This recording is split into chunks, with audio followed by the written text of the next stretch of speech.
जी बच्चों देखिए exercise number 2.1 जो है हम स्टार्ट करने लगे हैं। जैसे कि मैंने बेसिक्स आपको सारी बता चुका हूँ कि स्क्वायर रूट के बारे में, क्यूब रूट के बारे में, फोर्थ रूट, फिफ्थ रूट, सारी बेसिक्स मैं आपको ऑलरेडी बता चुका हूँ।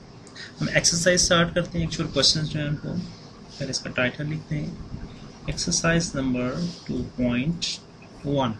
Okay, and question number is 1। Question number 1 is square root 25। जैसे कि मैंने आपको बताया था कि सबसे पहले हम इसके फैक्टर्स बनाते हैं। फैक्टर बनाने का आसान तरीका ये है कि आप 25 को लिख सकते हैं 5 × 5। देखें फैक्टर बनाने का, जैसे मैंने आपको ये बेसिक्स में तरीका बताया था, 5 5 are 25 एंड 5 1 जैसे ही इधर 1 आए तो फैक्टर्स कंप्लीट हो जाते हैं और आप इन दो वैल्यूज़ को मल्टीप्लाई करते हैं आपस में, तो वही इसके जो है फैक्टर होते हैं। मैंने स्क्वायर रूट में लिख दिया। अब जैसा कि मैं आपको बेसिक्स में बता चुका हूँ, कोई दो सेम वैल्यूज़ अगर आपस में मल्टीप्लाई होंगी, चाहे वो वेरिएबल है या कोई कांस्टेंट है, तो हम उसकी पावर्स को ऐड कर सकते हैं। यहाँ पर अगर कोई पावर नहीं है 5 की, तो इसका मतलब इसकी पावर 1 है, तो मैं इसको 2 × 5 है, इसको 5 स्क्वायर लिख सकता हूँ। ठीक है, अब आपको पता है स्क्वायर रूट का मतलब होता है होल पावर 1/2।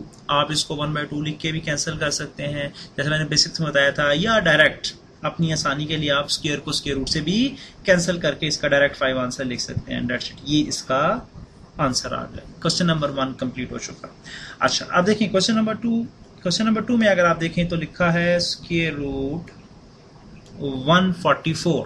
ठीक है, सबसे पहला काम हमें ये करना है कि आपको 144 के फैक्टर्स बनाने हैं। तो बच्चों फैक्टर्स जो मैंने आपको बताए थे वो बनाने का तरीका यही है कि आप इसको स्टार्ट करेंगे सबसे छोटे नंबर के साथ, यानी 2 के साथ आप इसको डिवाइड करना स्टार्ट करेंगे।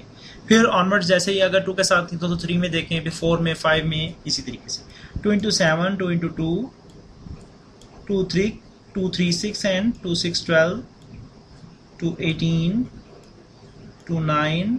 अब 9 2 पे डिवाइड नहीं हो सकता चूंकि, इसलिए आगे मैं इसको 3 पे डिवाइड कर दूंगा, 3 × 3 एंड 3 × 1 एंड दैट्स इट। ये फैक्टर्स इसके कंप्लीट हो गए। अब अच्छा देखिए, मैं इसके फैक्टर्स इस तरह लिखूंगा, ये मैंने एक लाइन ड्रॉ कर ली और मैं इसके सारे फैक्टर्स देखूंगा। 2 जो है 4 टाइम है और 3 2 time, 2 × 2 multiply by 2 multiply by 2 multiply by 3 and multiply. अगर आप गौर से देखें तो इसकी 3 पेयर्स बनते हैं। ठीक है ना, 2 × 2, 2 × 3 × 3 इक्वल्स। नेक्स्ट स्टेप में आप ये करें, देख लें 2 का स्क्वायर इंटू 2 का स्क्वायर, क्योंकि पेयर है ना तो इसलिए मैं इनको स्क्वायर्स में करने की एक वजह है। उसकी वजह है कि स्क्वायर रूट से कैंसिल हो जाता है, तो हमें आसानी हो जाएगी। आप इस स्क्वायर रूट को इन बारी बारी तमाम स्क्वायर्स के साथ कैंसिल कर सकते हैं और इक्वल लगा के आप इसको स्क्वायर रूट से बाहर लिख सकते हैं। 2 मल्टीप्लाई बाय 2, 2 2 ज़ा 4 एंड 4 3 ज़ा 12, और ये 12 भी आपका इसमें आंसर आ गया। नहीं जी बच्चों, ये क्वेश्चन भी आपका कंप्लीट हो गया। ठीक है, अब ये 2 क्वेश्चन यहाँ हो गए। इससे नेक्स्ट क्वेश्चन जो है वो इंशाल्लाह आप नेक्स्ट वो लेक्चर में देख सकते हैं। उम्मीद है कि आप ये क्वेश्चन समझ चुके होंगे।